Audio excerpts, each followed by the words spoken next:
ہے اور سورۃ النصر ہے۔ تو اس حوالے سے سب سے پہلی بات جو ہمیں اس سورہ مبارکہ کے بارے میں نوٹ کرنی ہے کہ یہ قرآن حکیم کی مختصر ترین صورتوں میں سے ایک۔ دوسری بات یہ ہے کہ قرآن حکیم کی صورتیں جو نبی اکرم صلی اللہ علیہ وسلم پر بالکل اوائل میں نازل ہوئی، اولین نازل ہونے والی صورتوں میں سے ایک صورت ہے۔ یہاں اس بات کو بھی یقیناً آپ حضرات جو ہے اپریشیٹ کریں گے کہ قرآن حکیم کا آغاز سورۃ العلق کی ابتدائی 5 آیات سے ہوا۔ اقرأ بسم ربک الذی خلق خلق الانسان من علق اقرأ وربک الاکرم الذی علم بالقلم علم الانسان ما لم یعلم۔ یہ سب سے پہلی وحی ہے جو نبی اکرم صلی اللہ علیہ وسلم پر نازل ہوئی۔ اس کے بعد قرآن حکیم آیات کی شکل میں نازل ہوتا رہا۔ سورہ نون کی ابتدائی 7 آیات نازل ہوئی ہیں، اور اس کے بعد پھر سورہ قلم کی ابتدائی 7 آیات نازل ہوئی ہیں، سورہ مدثر کی آیات نازل ہوئی ہیں، لیکن سب سے پہلی مکمل نازل ہونے والی سورت سورۃ الفاتحہ ہے، اور سورۃ العصر بھی اسی دور میں حضور پر نازل ہوئی صلی اللہ علیہ وسلم۔ گویا کہ اولین دور میں نازل ہونے والی صورتوں میں سے ایک سورت سورۃ العصر بھی ہے۔ تیسری بات یہ نوٹ کیجئے کہ یہ سورہ مبارکہ قرآن حکیم کی جامع ترین صورت ہے۔ لفظ جامع کو اگر میں بیان کروں تو جامعیت اصل میں کسی شے کی اس عظمت کو کہتے ہیں جس کے اندر اس شے کے اندر جو بھی اوصاف ہیں، جو بھی خصائص ہیں، وہ پوری طرح نکل کر سامنے آ جائیں۔ اس سورہ مبارکہ کے اندر جن 4 چیزوں کو بیان کیا گیا، میرا اور آپ کا سب سے بڑا مسئلہ وہ ہے، اس لیے کہ اگر واقعتاً ہم یہ سمجھتے ہیں کہ اصل زندگی آخرت کی زندگی ہے، مرنے کے بعد کی زندگی ہے، اور یہ دنیا کی زندگی تو اصل میں اس کا ایک دیباچہ ہے، تو وہاں گویا کہ ہمارے لیے لازم ہوگا کہ ہمیں اس زندگی کی کامیابی کی فکر کرنی چاہیے۔ تو اس سورہ مبارکہ کی جامعیت کا سب سے بڑا مظہر یہ ہے کہ اللہ تعالیٰ نے اس سورہ مبارکہ میں ان 4 لوازم نجات کا ذکر کر دیا کہ جس کے بغیر اللہ کے ہاں نجات ممکن نہیں ہے۔ جو اعلیٰ مراتب اللہ تعالیٰ جنت الفردوس میں عطا فرما دے تو یہ بالکل دوسری بات ہے، لیکن نجات کا ممکن نہ ہونا، گویا کہ اس سے کم کے اوپر اللہ تعالیٰ کی طرف سے کوئی وعدہ نجات کا نہیں۔ اسی ضمن میں یہ بات بھی نوٹ کر لیجئے، حضرت امام شافعی رحمۃ اللہ علیہ نے سورہ مبارکہ کی جامعیت کے پیش نظر فرمایا، لَوْ لَمْ يُنَزَّلْ مِنَ الْقُرْآنِ سِوَاهَا لَكَفَتِ النَّاسِ۔ اگر قرآن حکیم میں سوائے اس ایک صورت کے کچھ بھی نازل نہ ہوتا تو بھی لوگوں کی ہدایت و رہنمائی کے لیے کافی تھا۔ اسی طرح ایک اور قول ملتا ہے امام شافعی رحمۃ اللہ علیہ کا، اگر لوگ صرف اسی ایک صورت کے اوپر غور و فکر کریں تو ان کی ہدایت و رہنمائی کے لیے یہی ایک صورت کافی ہو۔ چوتھی اور آخری بات اس سورہ مبارکہ کے بارے میں یہ نوٹ کر لیجئے کہ یہ سہل ممتنع کا بہترین شاہکار ہے۔ سہل ممتنع اصل میں اس شے کو کہتے ہیں، یہ ادب کا ایک اصطلاح ہے کہ آپ جو الفاظ بول رہے ہیں وہ انتہائی سادہ ہیں، لیکن معانی اور مفاہیم کا بہت گہرا سمندر ہے کہ جو اس کے اندر موجود ہے۔ غالب کے بارے میں عام طور پر کہا جاتا ہے کہ اس کا کلام جو ہے سہل ممتنع کا شاہکار ہوا کرتا تھا۔ درد منت کشے دوا نہ ہوا، میں نہ اچھا ہوا برا نہ ہوا، الفاظ کتنے سادہ ہیں۔ اسی طرح اور کتنے ہی شعر ان کے ایسے ہیں کہ جس میں واقعتاً سہل ممتنع جو اپنے کلائمیکس پر نظر آتا ہے۔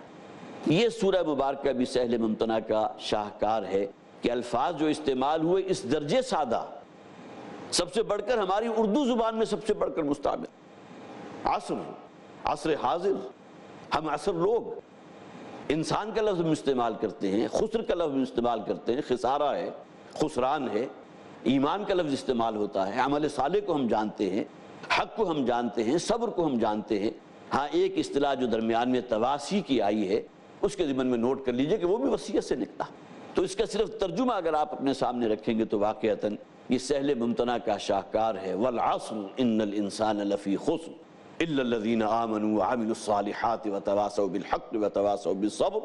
قسم ہے زمانے کی، زمانہ گواہ ہے کہ تمام انسان خسارے اور تباہ اور ہلاکت سے دوچار ہونے والے ہیں سوائے ان لوگوں کے جو ایمان لائے، جنہوں نے نیک اعمال کیے، باہم ایک دوسرے کو حق کی تلقین اور وصیت کی اور تلقین کی، اور پھر باہم ایک دوسرے کے جو ہے صبر کی وصیت کرتے رہے۔ اس کے بعد ذرا اب ہم غور کرتے ہیں سورہ مبارکہ کے ایک رواں ترجمے پر۔ زمانہ گواہ ہے، زمانہ شاہد ہے، زمانے کی قسم ہے، تمام انسان خسارے، تباہی اور ہلاکت سے دوچار ہونے والے ہیں سوائے ان لوگوں کے جو ایمان لائے، جنہوں نے نیک اعمال کیے، باہم ایک دوسرے کو حق کی تلقین اور وصیت کرتے رہے، اور اس راہ میں جو بھی تھی اسے کمال تحمل سے برداشت کیا اور ایک دوسرے کو صبر کی تلقین کرتے رہے۔ اس رواں ترجمے سے بھی 4 ہی باتیں ہیں جو نوٹ کر لیجئے، جیسا کہ میں نے تمہیدی باتوں کے ضمن میں 4 باتیں آپ کو نوٹ کرائی تھی۔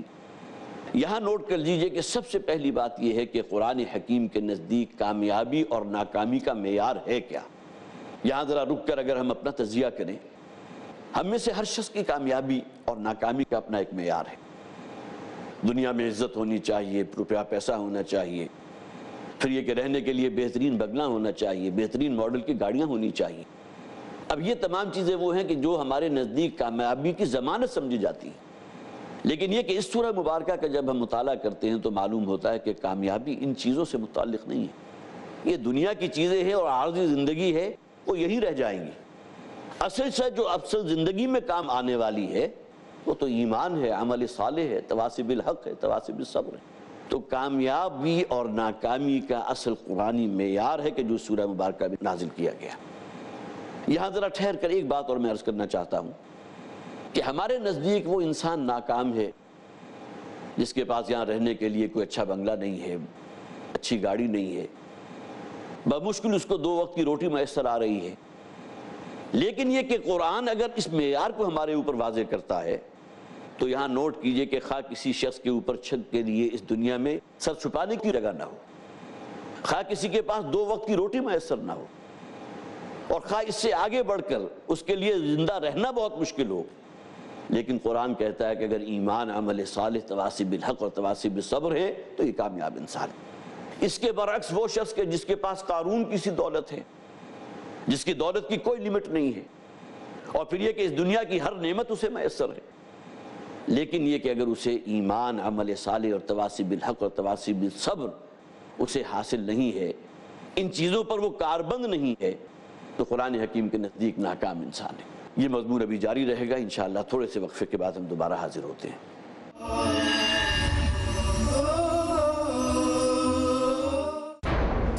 زندگی آزمائشیں لے گی، مشعل راہ ساتھ لے کے چلو۔ دلوں کے ٹینشنوں کا علاج اللہ تعالیٰ کے ذکر میں مضمر ہے۔ مکمل راہبری، کامیاب سرپرستی۔ شریعت نے ہمیں یہ سوچ دی ہے کہ دین کے سلسلے میں ہمیشہ اپنے سے برتر کو دیکھو، مضبوط ارادے، اپنے سے اعلیٰ انسان کو دیکھو، اور دنیا کے سلسلے میں ہمیشہ اپنے سے کمتر کو دیکھو۔ عبدالعظیم عمری مدنی۔ آپ اگر اس ایک تعلیم نبوی کو اپنی زندگی میں اپنا لیں گے، تمام ٹینشنوں سے چھٹکارا پائیں۔ مومنین کے پاس ہیں اللہ کی خوشنودی حاصل کرنے کے مواقع بے پناہ، کیونکہ نگرانی کر رہی ہے ہر جگہ مشعل راہ۔ ہر پیر رات 7:30 بجے اور دوبارہ صبح 10:30 بجے انڈیا میں پیس ٹی وی اردو پر۔ He faces.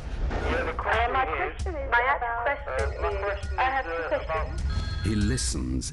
My question is about the beard, about Imam Mahdi. What other people believe in.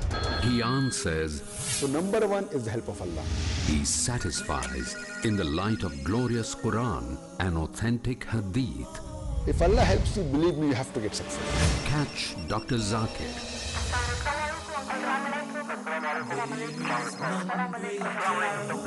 Then we have the next call, please.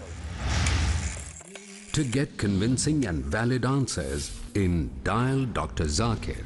ہر جمعہ رات 8 بجے اور دوبارہ صبح 10 بجے انڈیا میں پیس ٹی وی اردو پر۔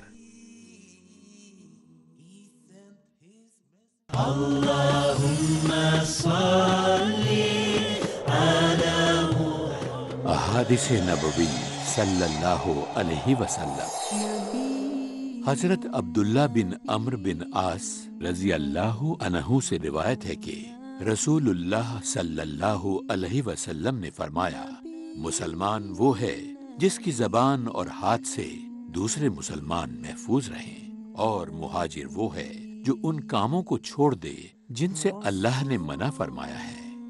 صحیح بخاری جلد نمبر 1 کتاب الایمان باب نمبر 4 حدیث نمبر 15۔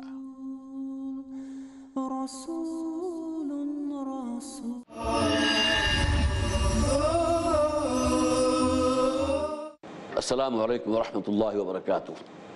سورۃ العصر کے بارے میں 4 تمہیدی باتیں جو میں نے بیان کی تھی، اس کے بعد ذرا اب ہم غور کرتے ہیں سورہ مبارکہ کے ایک رواں ترجمے پر۔ زمانہ گواہ ہے، زمانہ شاہد ہے، زمانے کی قسم ہے، تمام انسان خسارے، تباہی اور ہلاکت سے دوچار ہونے والے ہیں۔ سوائے ان لوگوں کے جو ایمان لائے، جنہوں نے نیک اعمال کیے، باہم ایک دوسرے کو حق کی تلقین اور وصیت کرتے رہے، اور اس راہ میں جو بھی تھی اسے کمال تحمل سے برداشت کیا، اور ایک دوسرے کو صبر کی تلقین کرتے رہے۔ اس رواں ترجمے سے بھی 4 ہی باتیں ہیں جو نوٹ کر لیجئے، جیسا کہ میں نے تمہیدی باتوں کے ضمن میں 4 باتیں آپ کو نوٹ کرائی تھی۔ یہاں نوٹ کر لیجئے کہ سب سے پہلی بات یہ ہے کہ قرآن حکیم کے نزدیک کامیابی اور ناکامی کا معیار ہے کیا۔ یہاں ذرا رک کر اگر ہم اپنا تجزیہ کریں، ہم میں سے ہر شخص کی کامیابی اور ناکامی کا اپنا ایک معیار ہے۔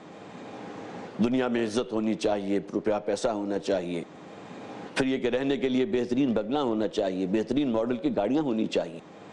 اب یہ تمام چیزیں وہ ہیں کہ جو ہمارے نزدیک کامیابی کی ضمانت سمجھی جاتی ہیں، لیکن یہ کہ اس سورہ مبارکہ کا جب ہم مطالعہ کرتے ہیں تو معلوم ہوتا ہے کہ کامیابی ان چیزوں سے متعلق نہیں ہے۔ یہ دنیا کی چیزیں ہیں اور عارضی زندگی ہے، وہ یہی رہ جائیں گی۔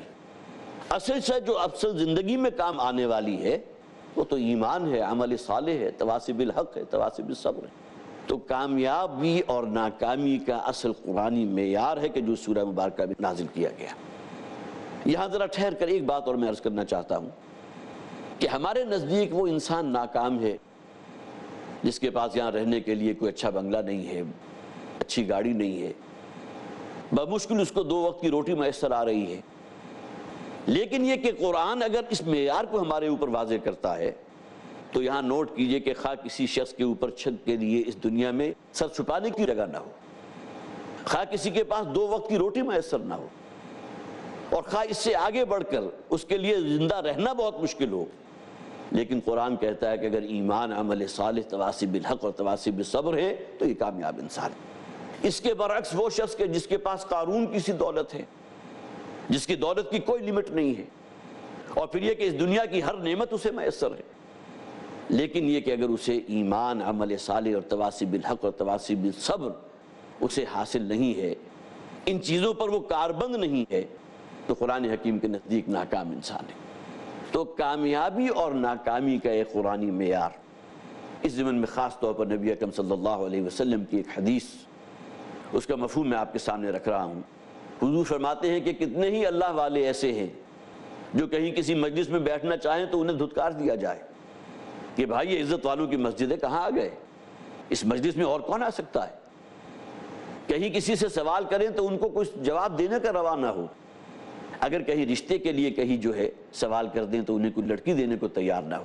لیکن اللہ تعالیٰ کی نگاہ میں جو ان کا مقام ہے، الفاظ ہیں اس حدیث کے، حضور نے فرمایا کہ اگر کسی بات پر وہ بھولے سے اللہ کی قسم کھا بیٹھے تو اللہ تعالیٰ ان کے قسم کی لاج رکھتا ہے۔ فقراء صحابہ میں سے کیسے تھے، کئی وقت کا فرق، لیکن یہ کہ ہم سمجھتے ہیں کہ کامیاب ترین انسانوں میں ان کا شمار ہے۔ اس دنیا میں خواہ ان کے لیے 2 وقت کی روٹی میسر تھی یا نہیں تھی، قرآن حکیم نے کامیابی اور ناکامی کا جو معیار ہم پر واضح کیا اس سورہ مبارکہ میں بدرجہ اتم وہ موجود ہے۔ دوسری بات یہ نوٹ کیجئے کہ یہاں جن شرائط کا ذکر کیا گیا وہ کم سے کم شرائط ہے۔ یہ کلام الہی ہے، اس میں کوئی حرف یا کوئی فقرہ بھرتی کا نہیں ہے، معاذ اللہ، ہمارا ایمان ہے، یہ اللہ کا کلام ہے۔ انا نحن نزلنا الذکر وانا لہ لحافظون۔ قرآن حکیم میں بہت سی آیات آپ کو ایسی ملیں گی کہ واقعتاً اللہ تعالیٰ نے اگر اس کی حفاظت کا ذمہ نہ لیا ہوتا تو کبھی کی وہ آیات جو ہیں قرآن سے کھوج کر نکال دی جاتی، اس لیے کہ اس کے اندر جو معیار، جو کسوٹی قرآن بیان کرتا ہے، ہم تو اس سے کہیں کوسوں دور ہیں۔ تو یہ کم سے کم شرائط کا ذکر ہو رہا ہے، گویا کہ اس سے کم پر نجات ممکن نہیں ہے، ورنہ اللہ تعالیٰ کے کلام میں جیسا کہ شعراء کے ہاں تو عام طور پر ہوتا ہے کہ بہت سے الفاظ صرف بھرتی کے لیے استعمال کر لیے گئے، صرف قافیہ اور ردیف کا خیال رکھتے ہوئے بہت سے الفاظ استعمال کر لیے گئے، لیکن یہ کہ اللہ کا کلام ہے، اس میں کوئی لفظ بھرتی کا نہیں ہے، کوئی لفظ زائد نہیں ہے، لہٰذا یہ 4 شرائط جو اس مقام پر بیان کی گئیں کم سے کم شرائط، اس سے کم پر کامیابی کا کوئی امکان موجود نہیں۔ تیسری بات نوٹ کیجئے کہ یہ شرائط باہم لازم و ملزوم ہے۔ اگر ایمان ہے تو لازماً عمل پیدا ہوگا، ایمان اور عمل اگر دونوں موجود ہیں تو ممکن نہیں ہے، ابھی تفصیلاً اگلی نشست میں انشاءاللہ میں عرض کروں گا کہ اس میں امکان کس درجے میں نہیں ہے، کہ ممکن نہیں ہے کہ انسان جو ہے اس بات کو کہ جس پر خود عمل پیرا ہے، جس کو اس نے قبول کیا، اس پر لوگوں کو دعوت نہ دے، لوگوں کے لیے داعی بن کر سامنے نہ آئے۔ اور یہ اپنی جگہ ایک اٹل حقیقت ہے، اگر حق بات کریں گے تو مخالفت بھی ہوگی، اس میں لوگوں کی جو ہے مختلف تکلیف دہ باتیں بھی سننا ہوں گی، ایذاء اور تشدد تک کی نوبت آ سکتی ہے، اور بہت سی مثالیں ایسی ہیں کہ کلمہ حق کہتے ہوئے لوگوں نے اپنی گردن جو ہے اللہ کی راہ میں قربان کر دی۔ تو یہ چاروں شرائط نہ صرف ہی کہ لازم و ملزوم ہے، بلکہ یہ کم سے کم شرائط نجات ہے، اس سے کم پر شرائط، اس سے کم پر نجات کا امکان ممکن نہیں۔ اس کی بہت خوبصورت مثال عام طور پر جاتی ہے، کوئی شخص بیمار ہوا، ڈاکٹر کے پاس گیا اور ڈاکٹر نے اسے 4 ادویات پر مشتمل ایک نسخہ تجویز کر دیا۔ وہ شخص گھر گیا، جا کر اس نے چکھی اور دیکھا کہ ایک دوائی اس میں بڑی کڑوی ہے، اپنی آزاد مرضی سے اس نے اس دوائی کو اس میں سے ڈیلیٹ کر دیا، اور اس کے کچھ عرصے بعد پھر ڈاکٹر کے پاس پہنچا کہ ڈاکٹر صاحب میں تو آپ کے پاس آیا تھا، آپ نے جو دوائیاں دی تھی وہ میں نے استعمال بھی کی لیکن شفا نہیں ہوئی۔ اب جب ڈاکٹر نے اس سے کویسچن کیا تو اس نے معلوم ہوا کہ فلاں دوائی جو ہے بہت کڑوی تھی، میں وہ برداشت نہیں کر سکا۔ اب معلوم ہوا کہ یہ نسخہ شفا جو ہے اس کے لیے نسخہ ہلاکت بھی بن سکتا تھا، اس لیے ڈاکٹر نے جو شے بھی تجویز کی تھی اٹل وہ تھی، اس نے اپنی مرضی سے اس کے اندر کوئی رد و بدل کر دیا۔